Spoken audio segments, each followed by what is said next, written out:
In this video, I'm going to talk about mycotoxin sensitivity and its connection to autism. First, let me say I am not a medical doctor. It's just not medical advice. It's based on my personal experiences for informational and educational purposes only. So what do I mean by mycotoxin sensitivity? Mycotoxins are mold toxins that are produced, and these mycotoxins are extremely bad to human health. They're extremely harmful. And what we've seen is that there's so many of them, and there's such a high probability that these homes have mycotoxins that often when children are diagnosed with autism, they have these sensitivities to mycotoxins. They have developed actual antibodies to the mycotoxins themselves. And now they're having reactions to everything they're inhaling, which is causing them neurological responses, neurological inflammation, which alters their behavior, causing them gut issues, causing them enzyme production issues, all kind of things. And this is what I saw in my daughter. It's what I've seen in some of my clients that, it appears to be quote unquote autism, and that's the diagnosis that's given. But the real question is what's causing it always, right? Because it's not that the child just has quote, quote, autism, and that's the reason why the symptoms are presenting themselves. No, it's always something that's happening that's causing it, right? So it's either something the kid's consuming, which could be too many animal products, dairy, eggs, nuts, seeds, gluten, processed food, as I said, meat. It could be something we're inhaling. It could be fungal fragments. It could be mycotoxins. It could be mold itself. It could be bacterial in terms of what's in the environment. And then it could also be things that stimulate the child. If you have certain ways that you respond to the child or certain activities with the child that make them overstimulated, these things all can play a part, right? So you got to ask yourself, where is the root cause? Okay, I've made all the changes that I can in the diet, Matt.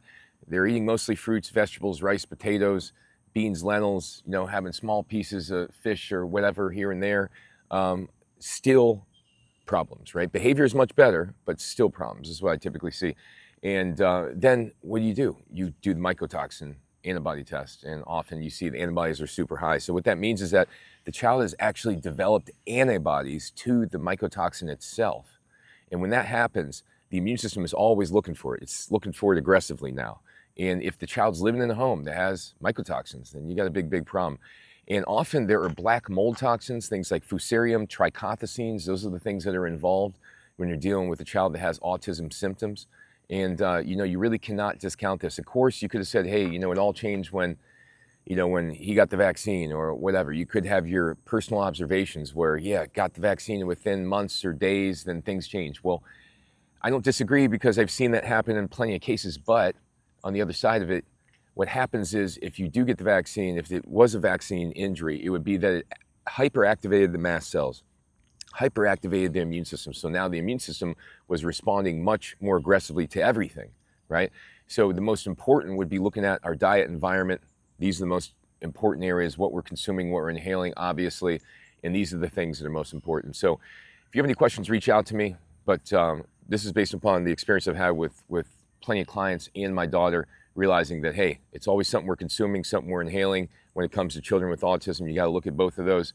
And if you want to be able to figure this out, if you have an autistic child, look up the mymycolab.com test. They have a unique test that tests for IgG and IgE antibodies to mycotoxins. That has been extremely helpful to me.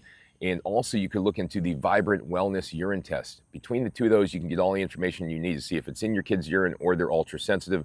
But most of the time when you're dealing with autism, it's a sensitivity thing, which would be the Mycolab test. It's typically they're more sensitive than they are toxic, but it goes both directions. So thanks for watching. Go to my website, endsickness.org. I got hundreds of articles, hundreds of videos on there teaching you how to heal. Take care.